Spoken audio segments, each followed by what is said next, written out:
bonding bushing is required in this application. The National Electrical Code, specifically Section 250.91c, addresses this requirement. That section states, where a metal raceway enters an enclosure, the raceway shall be connected to the enclosure with a bonding bushing or other approved means. In this scenario, the non-metallic PVC conduit transitions to metallic EMT conduit above grade before entering a metal box. The NEC mandates a bonding bushing to establish electrical continuity between the metal raceway, which is the EMT, and the metal box.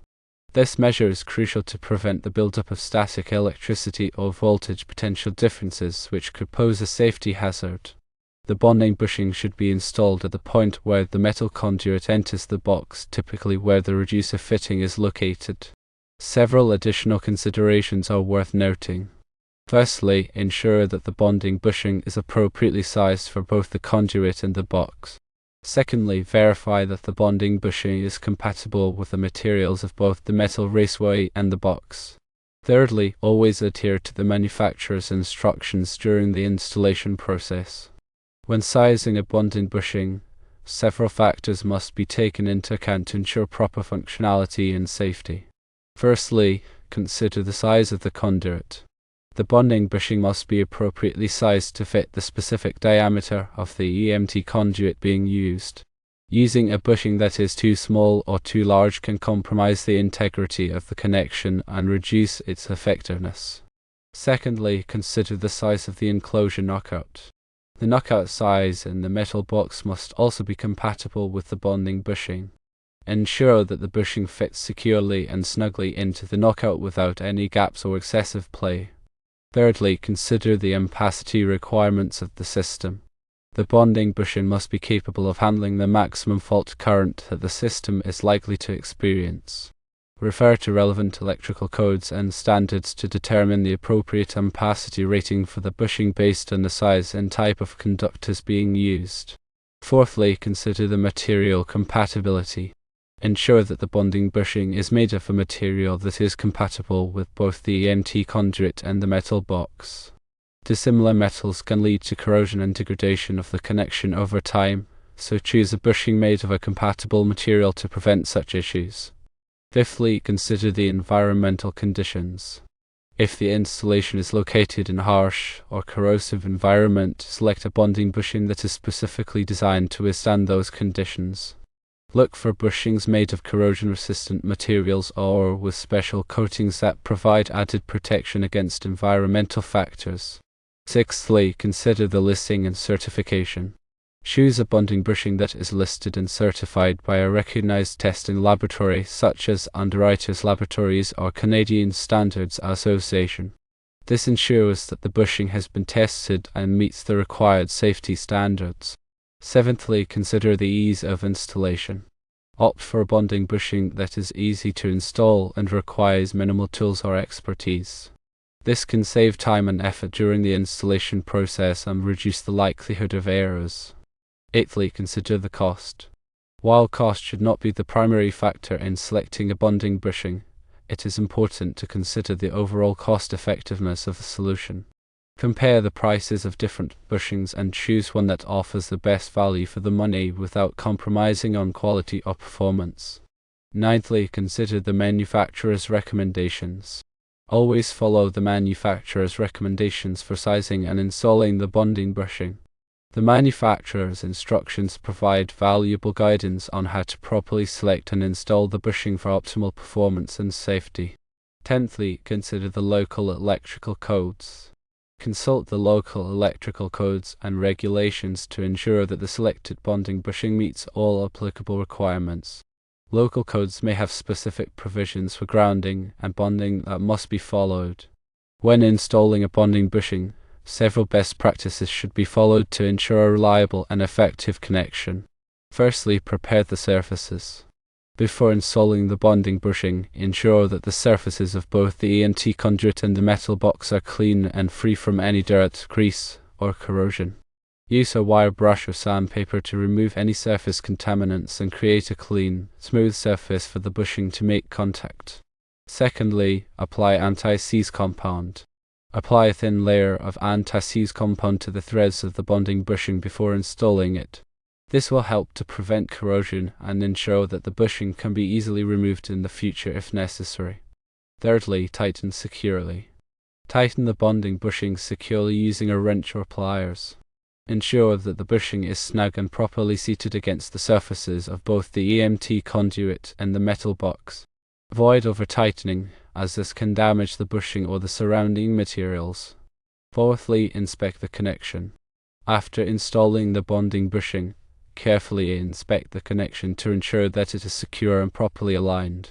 Check for any gaps or loose connections and tighten as needed. Fifthly, protect from the environment.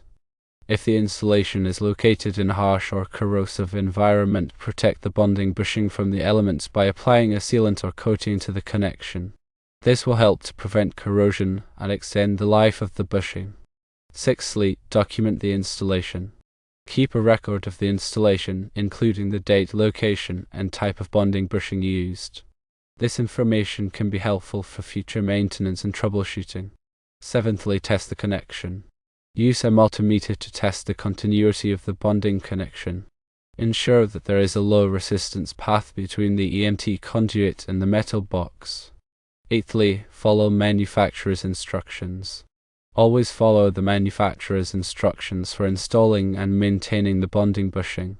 The manufacturer's instructions provide valuable guidance on how to properly select, install, and maintain the bushing for optimal performance and safety.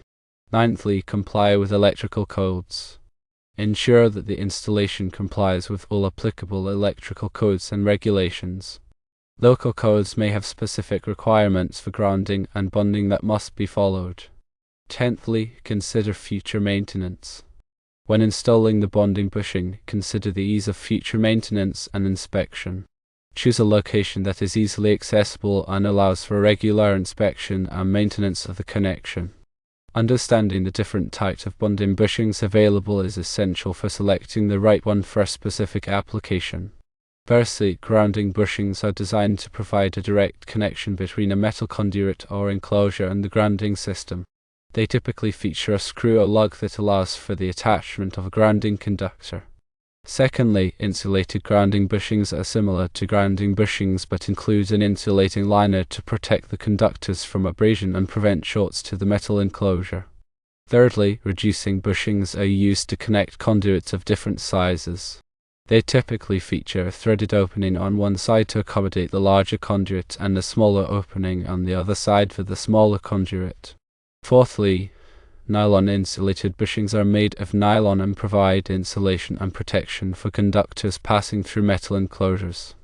They are commonly used in applications where abrasion or sharp edges could damage the conductors. Fifthly, split bushings are designed for use in tight spaces where it is difficult to install a standard bushing. They feature a split design that allows them to be installed around existing conductors without having to disconnect them.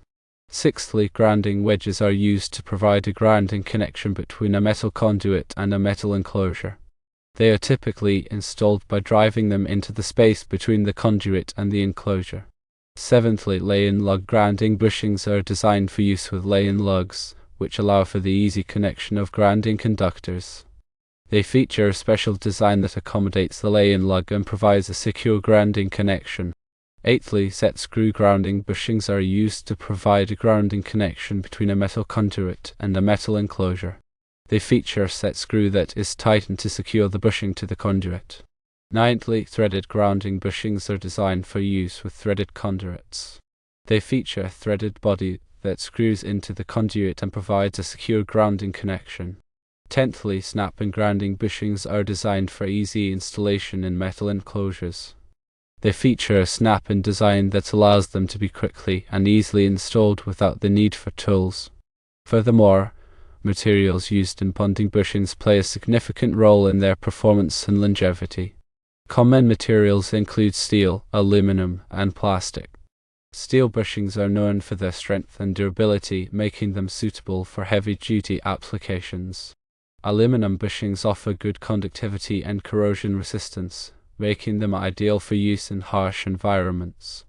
Plastic bushings are lightweight and non-conductive, making them suitable for applications where insulation is required. When choosing a bonding bushing, consider the specific requirements of the application and select a material that will provide the necessary performance and protection.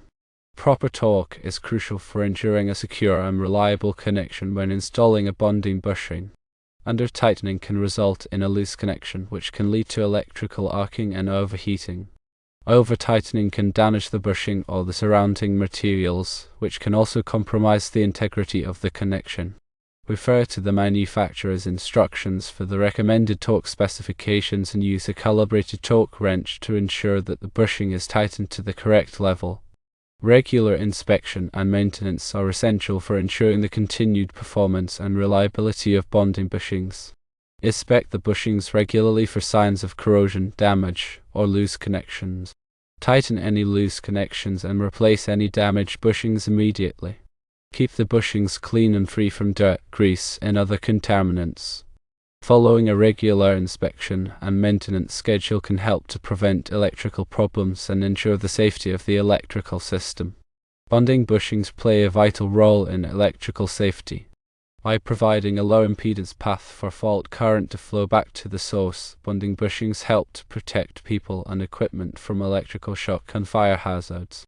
In the event of a ground fault, the fault current will flow through the bonding bushing and back to the source, tripping the circuit breaker or fuse and energizing the circuit. This helps to prevent the buildup of dangerous voltage levels on metal enclosures and equipment, which can cause electrical shock if touched. Proper grounding and bonding are essential for electrical safety, and bonding bushings are a critical component of a well-designed grounding and bonding system. By understanding the different types of bonding bushings available, following proper installation practices, and performing regular inspection and maintenance, you can help to ensure the safety and reliability of your electrical system.